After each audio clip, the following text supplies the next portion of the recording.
ನಮಸ್ಕಾರ. News of Karnataka ನೋಡುಗರಿಗೆ ಸ್ವಾಗತ. ನಾನು ಕರಿಸ್ವಾಮಿ.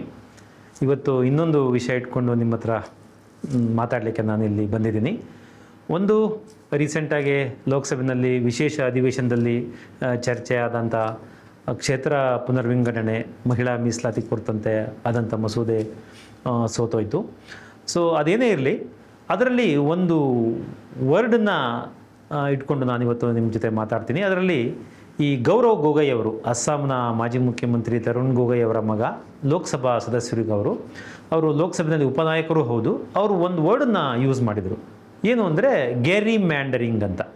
ಗೆರಿ ಮ್ಯಾಂಡರಿಂಗ್ ಅಂದರೆ ಏನು, ಕನ್ನಡದಲ್ಲಿ ಏನು ಹೇಳ್ಬೋದು ನಾವು, ಅದನ್ನ ಹೇಗೆ ಎಕ್ಸ್ಪ್ಲೇನ್ ಮಾಡಬೇಕು ಅನ್ನೋದು ನನಗೆ ಅನ್ನಿಸ್ತಾ ಇತ್ತು. ಸೊ ನಾನೊಂದಷ್ಟು ರಿಸರ್ಚು ಮಾಡಿ ಅದನ್ನು ತಮ್ಮ ಹತ್ರ ಹಂಚ್ಕೊಳ್ಬೇಕು ಅಂತ ಹೇಳಿ, ಅದು ವೆರಿ ಇಂಟ್ರೆಸ್ಟಿಂಗ್ ಸಬ್ಜೆಕ್ಟು. ಹಾಗಾಗಿ ನಾನು ಇವತ್ತು ನಿಮ್ಮ ಜೊತೆ ಮಾತಾಡ್ತಾ ಇದ್ದೀನಿ. ಮೊದಲು ಗೆರಿ ಮ್ಯಾಂಡರಿಂಗನ್ನು ಕನ್ನಡದಲ್ಲಿ ನಾವು ಹೇಗೆ ಅದನ್ನ ಮಾಡ್ಬೋದು ಅಂದರೆ ಸ್ವಜನ ಕ್ಷೇತ್ರ ರಚನೆ ಅಂತ ಹೇಳ್ಬೋದು ಅಂತ ನಮ್ಮ ಹಿರಿಯ ಪತ್ರಕರ್ತರಾದಂಥ JK ಮಧ್ಯಸ್ಥ ಅವರು ಹೇಳಿದರು. ನಾನು ಅವ್ರನ್ನ ಕೇಳಿದಾಗ, ಸೊ ಏನು ಹೇಳ್ಬೋದು ನಾವು ಅಂತಂದಾಗ, ಇದು ಈಗಾಗಲೇ ಡಿಕ್ಷನರಿಲಿ ಇದೆಯೋ ಇಲ್ವೋ ನನಗೆ ಗೊತ್ತಿಲ್ಲ, ಅಥವಾ ಅವರೇ ಕಾಯಿನ್ ಮಾಡಿದ್ರು. ನನಗೆ ಅವರು ತಕ್ಷಣ ಹೇಳಿದ್ರೆ ನಾನು ವಾಸ್ ಥ್ರಿಲ್ಡ್, ಓಕೆ ಅಂತ. ಸೊ ಅದನ್ನು ನಾನು ಎಕ್ಸ್ಪ್ಲೇನ್ ಮಾಡ್ತೀನಿ ಇದನ್ನ. ಸೊ ಚರ್ಚೆಯಲ್ಲಿ ಭಾಗವಹಿಸಿದ್ದಂಥ ಗೌರವ್ ಗೊಗೊಯ್ ಅವರು ಇದನ್ನ ಯೂಸ್ ಮಾಡಿದಾಗ ತುಂಬ ಸಹಜವಾಗಿ ಆಕ್ಷೇಪ ಬಂತು. ಸೊ ಇದಕ್ಕೆ ಆಕ್ಷೇಪ ಬಂದಿದ್ದು ಭಾಳ ಸಹಜವಾದದ್ದು. ಯಾಕೆ ಅಂತ ಹೇಳ್ತೀನಿ ಅಂದರೆ, ನಾನು ಈಗ ಕನ್ನಡದಲ್ಲಿ ಹೇಳಿದಂತೆ ಅದು ಸ್ವಜನ ಕ್ಷೇತ್ರ ರಚನೆ ಅಂತ. ಸೊ ಅದನ್ನು ಹೇಗೆ ಸ್ವಲ್ಪ ವಿವರಿಸೋದಾದರೆ, ಈಗ ಒಂದು ರಾಜ್ಯದಲ್ಲಿ ಅಥವಾ ಒಂದು ಸಿಟಿನಲ್ಲಿ ಒಂದು 3 ಕ್ಷೇತ್ರ ಇದ್ದಾವೆ ಅಂತ ಇಟ್ಕೊಳ್ಳೋಣ. ಪಕ್ಕ ABC ಅಂತ ಇಟ್ಕೊಳ್ಳೋಣ ಕ್ಷೇತ್ರನ. ಎ ಕ್ಷೇತ್ರದಲ್ಲಿ ಒಂದು ರಾಜಕೀಯ ಪಕ್ಷದ ಬೆಂಬಲಿಗರು ಅಂತಿರೋ, ಮತದಾರರು ಅಂತಿರೋ, ಅದು ಹೇಗೆ ಬೇಕಾದ್ರೂ ವ್ಯಾಖ್ಯಾನ ಮಾಡ್ಕೊಳ್ಬೋದು. ಇರೋರು ಒಂದು 30% ಇದ್ದಾರೆ ಅಂತ ಇಟ್ಕೊಳ್ಳೋಣ. ಬಿನಲ್ಲಿ ಅದೇ ಪಕ್ಷದ ಬೆಂಬಲಿಗರು 90% ಇದ್ದಾರೆ ಅಂತ ಇಟ್ಕೊಳ್ಳೋಣ. ಸಿನಲ್ಲಿ ಒಂದು 40% ಇದ್ದಾರೆ ಅಂತ ಇಟ್ಕೊಳ್ಳೋಣ. ಸೊ ಈಗ ಆ ರಾಜಕೀಯ ಪಕ್ಷ, ಸಾಮಾನ್ಯವಾಗಿ ಇದು ಅಧಿಕಾರದಲ್ಲಿ ಇರತಕ್ಕಂಥ ಪಕ್ಷಗಳು ಹೆಚ್ಚು ಅಡ್ವಾಂಟೇಜ್ ತೊಗೊಳ್ತವೆ. ಅದು ಕಾಲಕ್ಕೆ ಇರುವಂಥದ್ದು, ಪಕ್ಷದ ಸಂಬಂಧ ಇಲ್ಲ ಇದು. ಓಕೆ, ಇರ್ರೆಸ್ಪೆಕ್ಟಿವ್ ಆಫ್ ಪಾರ್ಟಿ, ಯಾವುದೇ ಪಾರ್ಟಿ ಇದ್ದರೂ ಕೂಡ ಇದನ್ನು ಅಡ್ವಾಂಟೇಜಾಗಿ ತೊಗೊಳ್ತವೆ. ಸೊ ಈಗ ಅವರಿಗೆ ಗೆಲ್ಲಬಹುದಾದ ಕ್ಷೇತ್ರ ಯಾವುದು ಅಂದರೆ ಬಿ. ಯಾಕಂದರೆ ಬಿ ಸೆಂಟ್ರಲ್ಲಿದೆ. ಈ ಕಡೆ ಲೆಫ್ಟಲ್ಲಿ ಎ ಇದೆ, ರೈಟಲ್ಲಿ ಸಿ ಇದೆ. ಸೊ ಈ ಕ್ಷೇತ್ರ ಪುನರ್ವಿಂಗಡಣೆಯಲ್ಲಿ ಈ ಸ್ವಜನ ಕ್ಷೇತ್ರ ರಚನೆ ಹೆಂಗೆ ಮಾಡ್ಬೋದು ಅಂತಂದರೆ, ಈಗ ನಾನು ಈಗಾಗಲೇ ಹೇಳಿದಂತೆ ಎ ಕ್ಷೇತ್ರದಲ್ಲಿ 30% ಅವರು ಬೆಂಬಲಿಗರಿದ್ದಾರೆ, ಬಿನಲ್ಲಿ 90 ಇದ್ದಾರೆ, ಸಿನಲ್ಲಿ 40 ಇದ್ದಾರೆ. ಎಲ್ಲ ಕಡೆಯೂ ನಾವು ಎಬವ್ ಒಂದು 50-55 ಮಾಡಿಬಿಟ್ರೆ ಅವರಿಗೆ ಗೆಲುವು ನಿಶ್ಚಿತ ಆಗೋಯಿತು. ಸೊ ಇದನ್ನು ಹೆಂಗೆ ಮಾಡ್ತಾರೆ ಅಂದರೆ, ಪುನರ್ವಿಂಗಡಣೆಯಲ್ಲಿ ಮಾಡುವಾಗ ಜನಗಳನ್ನು, ಪುನರ್ವಿಂಗಡಣೆ ಅಂತಂದರೆ ಬೌಂಡ್ರಿಗಳನ್ನ ರೀಫಿಕ್ಸ್ ಮಾಡೋವಂಥದ್ದು, based on the population. So ಅಲ್ಲಿರೋ ಕ್ಷೇತ್ರಗಳ, ಯಾಕಂದರೆ ನಾನು ಒಂದು ಕ್ಲಸ್ಟರ್ ಥರ ನೋಡ್ತಾ ಇದ್ದೀನಿ, ಒಂದು ಸಿಟಿ ಅಥವಾ ಒಂದು ರಾಜ್ಯ ಅಂತ ಇದನ್ನ ಯಾಕೆ ನೋಡಿದೆ ಅಂದರೆ, ಸೊ ಈಗ ನೀವು ಅದನ್ನು ಐಡಿಯಲ್ಲಾಗಿ ಉದಾಹರಣೆ ಕೊಡಬೇಕು ಅನ್ನೋ ಕಾರಣಕ್ಕೆ ನೋಡಿದೆ. ಅವಾಗ ಏನು ಮಾಡ್ಬೋದು, ಈ 3 ಕ್ಷೇತ್ರಗಳನ್ನು ಗೆಲ್ಲೋ ಥರ ನಾವು ಪರಿವರ್ತನೆ ಮಾಡ್ಕೊಳ್ಬೋದು.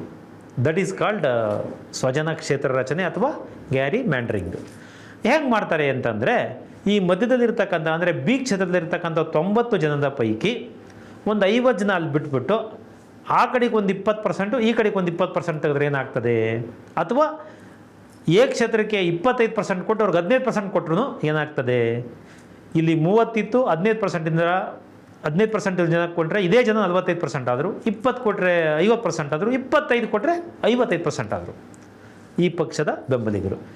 ಬಿನಲ್ಲಿ 50 ಉಳ್ಕೊಂಡ್ರು, ಯಾಕಂದ್ರೆ ನಾವು 90ರಲ್ಲಿ 40 ತೆಗೆದುಬಿಟ್ಟಿದ್ವಿ, 25 ಇಲ್ಲಿ ಕೊಟ್ವಿ. ಇನ್ನು 15ನ ನಾವು ಸಿ ಕೊಡ್ತಾ ಇದ್ದೀವಿ, ಪಕ್ಕದ ಕ್ಷೇತ್ರಕ್ಕೆ ಕೊಡ್ತಾ ಇದ್ವಿ. ಸಿನಲ್ಲಿ ಆಲ್ರೆಡಿನ 40 ಇತ್ತು, ಸೊ ಈಗ 55 ಆಯಿತು. ಸೊ ಇದು ಸೆಂಟ್ರಲ್ಲಿರೋದು ಸ್ವಲ್ಪ ಟ್ರೆಡಿಷನಲ್ ಆಗಿ ಈ ಪಕ್ಷದ ಪರವಾಗಿರ್ತಕ್ಕಂಥದ್ದು ಅನ್ನೋದು ಒಂದು ಇರೋದ್ರಿಂದ, ಅಥವಾ ಅಲ್ಲಿ 55 ಬದಲು ಒಂದು 52 ಕೊಟ್ಟು, ಇಲ್ಲೂ 55 ಬದಲು 52, 50 ಮೇಲೆ ಕೊಟ್ಟು ಹಾಗೂ ಮಾಡ್ಕೊಳ್ಬೋದು. ಸೊ ಯಾಕೆಂದರೆ ಅದು ಆ ಕಮಿಟಿಯ ಆ ಭಾಗದಂಥ ಸದಸ್ಯರ ಮೇಲೆ ನಿಂತಿರ್ತದೆ. ಸೊ ಇವ್ರೇನು ಮಾಡ್ತಾರೆ, ಒಂದು 50-55 ಆ ಆವರೇಜ್ನಲ್ಲಿ 3 ಕ್ಷೇತ್ರಕ್ಕೆ ತಮ್ಮ ಬೆಂಬಲಿಗರನ್ನ ಹಂಚ್ಕೊಳ್ತಾರೆ. ಸೊ ದಟ್ ಏನಾಯಿತು, ಈಗ 3 ಕ್ಷೇತ್ರಗಳನ್ನು ಅವರು ಗೆಲ್ಲಿಗೆ ಈಸಿ ಆಗೋಯಿತು. ಇದನ್ನೇ ನಾವು ಸ್ವಜನ ಕ್ಷೇತ್ರ ರಚನೆ ಅಂತ ಕರೆಯೋದು. ಸೊ ಈ ಅಡ್ವಾಂಟೇಜಸ್ ಯೂಶಲಿ ಯಾವ ಪಕ್ಷಗಳು ಅಧಿಕಾರದಲ್ಲಿರುತ್ತೋ ಅವರಿಗೆ ಹೆಚ್ಚು ಇರ್ತದೆ ಅನ್ನೋ ದೃಷ್ಟಿಯಿಂದ ವಿರೋಧ ಪಕ್ಷದಲ್ಲಿದ್ದಂಥ ಗೌರವ್ ಗೊಗೋಯ್ ಅವರು ಇದನ್ನು ಭಾಳ ಆಕ್ಷೇಪಾರ್ಹವಾಗಿ ಹೇಳಿದರು. ಭಾಳ ಸಹಜವಾಗಿ ಅದನ್ನ ಆಕ್ಷೇಪ ಮಾಡಿದ್ರು. ಸೊ ನೀವೊಂದು ಕ್ಲಾಸನ್ನು ಗಮನಿಸಿದ್ರಿ. ಇನ್ನೊಂದು ನೆಕ್ಸ್ಟ್ ಒಂದು ಪಾಯಿಂಟ್ ಇದೆ, ಮುಂದುವರೆದ ಪಾಯಿಂಟ್ ಏನು ಅಂತಂದರೆ, ಒಂದು ಕೋರ್ಟಲ್ಲಿ ಈ ಪುನರ್ವಿಂಗಡಣಾ ಆಯೋಗ ಡಿಲಿಮಿಟೇಷನ್ ಕಮಿಷನ್ ಮಾಡಿದ್ದನ್ನು ಪ್ರಶ್ನೆ ಮಾಡ್ಬೋದಾ ಅಂತ ಒಂದು ಕ್ವಶನ್ ಇದೆ. ಮಾಡೋಕ್ಕಾಗಲ್ಲ ಅಂತ ಮೊನ್ನೆ ಮಂಡಿಸಿದಂಥ ಒಂದು ಇದನ್ನು ಮಸೂದೆಯಲ್ಲಿ ಸರ್ಕಾರ ಹೇಳ್ತು. ಅದೇನಂತ ಹೇಳ್ತು ನೋಡಿ, ಯಾವುದೇ ಕಾರಣಕ್ಕೆ ಇದನ್ನ ಮುಂದೆ ಮಾಡೋಕ್ಕಾಗಲ್ಲ, ಅದು ಫೈನಲ್ಲು ಅಂತ ಹೇಳ್ತು. ಅದು ಕೂಡ ಒಂದು ಸಂವಿಧಾನದಲ್ಲಿ ತರುವಂಥ ಒಂದು ಸಣ್ಣ ತಿದ್ದುಪಡಿಯ ಭಾಗವಾಗಿ ಅದನ್ನ ಇಟ್ಕೊಂಡಿತ್ತು. ಆದರೆ ಈ ಹಿಂದೆ ಅದನ್ನ ಪ್ರಶ್ನೆ ಮಾಡ್ಬೋದಾಗಿತ್ತು. ಹೇಗೆ ಅಂತಂದರೆ, ಸಂವಿಧಾನದಲ್ಲಿ ಬರ್ತಕ್ಕಂಥ ಕೆಲವು ಮೌಲ್ಯಗಳ ವಿಷಯಗಳು ಬಂದಾಗ ಕಾನ್ಸ್ಟಿಟ್ಯೂಷನಲ್ ಸ್ಪಿರಿಟ್, ಆಮೇಲೆ ಕಾನ್ಸ್ಟಿಟ್ಯೂಷನಲ್ ಜಸ್ಟಿಸ್, ಆಮೇಲೆ one man one value one vote, ಈ ಥರದ ಕಾನ್ಸೆಪ್ಟ್ಗಳಿಗೆ ಧಕ್ಕೆ ಆಗ್ತದೆ ಅಂದಾಗ ಅದನ್ನು ಕ್ವಶನ್ ಮಾಡ್ಬೋದಾಗಿತ್ತು. ಸೊ ಈ ಜಮ್ಮು ಕಾಶ್ಮೀರದ 370ನೇ ವಿಧಿಯನ್ನು ತೆಗೆದಾಗ ಅಲ್ಲಿ ಒಂದು ಡಿಲಿಮಿಟೇಷನ್ ಎಕ್ಸಸೈಸ್ ಮಾಡಿದ್ರು. ಆವಾಗ ಒಂದಷ್ಟು ಈ ಸ್ವಜನ ಕ್ಷೇತ್ರ ರಚನೆಗೆ ಸಂಬಂಧಪಟ್ಟಂತೆ ಆಯಿತು ಅಂತ ಒಂದು ಆಪಾದನೆ ಮಾಡಿ ಕೋರ್ಟ್ಗೆ ಹೋದರು ಕೆಲವರು. ಸೊ ಆ ಟೈಮಲ್ಲಿ ಕೋರ್ಟು 2 ಅಬ್ಸರ್ವೇಷನ್ ಹೇಳ್ತು. ಅದಕ್ಕೆ ಮುಂಚೆ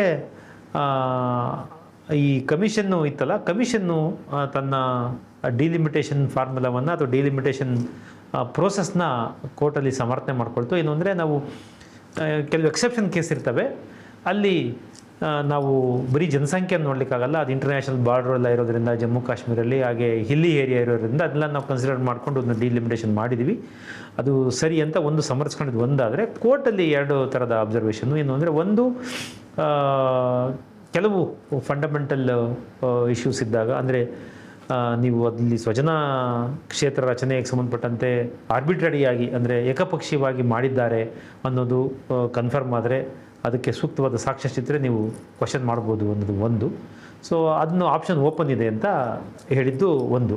ಸೊ ಮೊನ್ನೆಯ ತಿದ್ದುಪಡಿ ಮಸೂದೆಯಲ್ಲಿ ಇನ್ನು ಕ್ವಶನ್ ಮಾಡೋಂಗಿಲ್ಲ ಅಂತ ಒಂದು ತಿದ್ದುಪಡಿ ಕೂಡ ಇದ್ದಿದ್ದರಿಂದ ಕೂಡ ಇದು ಹಿಂಗೆ ಆಗ್ಬಿಡ್ಬೋದು ಅಂಥೇಳಿ, ಅಂದರೆ ಗ್ಯಾರಿ ಮ್ಯಾಂಡರಿಂಗ್ ಆಗ್ಬಿಡ್ಬೋದು ಅನ್ನೋ ಕಾರಣಕ್ಕೆ ಗೌರವ್ ಗೊಗೋಯ್ ಅವರು ಈ ಪ್ರಶ್ನೆಯನ್ನು ಎತ್ತಿದ್ರು.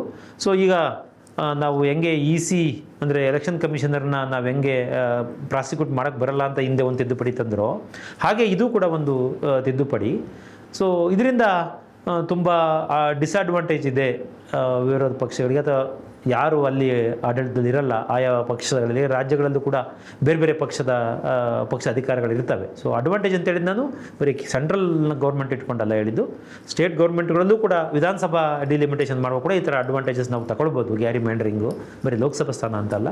ಆಗತ್ತೆ ಅದು ಸಂದರ್ಭ, ಎಲ್ಲ ಅಧಿಕಾರಸ್ಥರು ಕೂಡ ನನ್ನ ಯಾರು ನಾನು ವರ್ಜಿ ಅಲ್ಲ, ಎಲ್ಲರೂ ಉಪಯೋಗಿಸ್ಕೊಳ್ತಾರೆ. ಹಾಗಾಗಿ ಅದು ನಾನು ಕಾಮನ್ ಆಗಿ ಅರ್ಥದಲ್ಲಿ ಹೇಳಿದೆ, ಯಾವುದೇ ಪಕ್ಷದ ವಿಷಯ ಅಲ್ಲ ಇದು. ಸೊ ಮೊದಲಿಂದಲೂ ಕೂಡ ನಿರ್ಬಂಧ ಖಂಡಿತ ಇದೆ ಡಿಲಿಮಿಟೇಷನ್ನ ಸಂಬಂಧಪಟ್ಟಂತೆ ಕ್ವಶನ್ ಮಾಡೋದು, ಆದರೆ ಅಂಡರ್ ಸರ್ಟನ್ ಸರ್ಕಮ್ಸ್ಟೆನ್ಸಸ್ ಮಾಡ್ಬೋದು ಅಂತ ಕೋರ್ಟ್ ಅಬ್ಸರ್ವೇಷನ್ 2024ರಲ್ಲಿ ಜಮ್ಮು ಕಾಶ್ಮೀರದ ಕೇಸಿಗೆ ಸಂಬಂಧಪಟ್ಟಂತೆ ಹೇಳಿತ್ತು.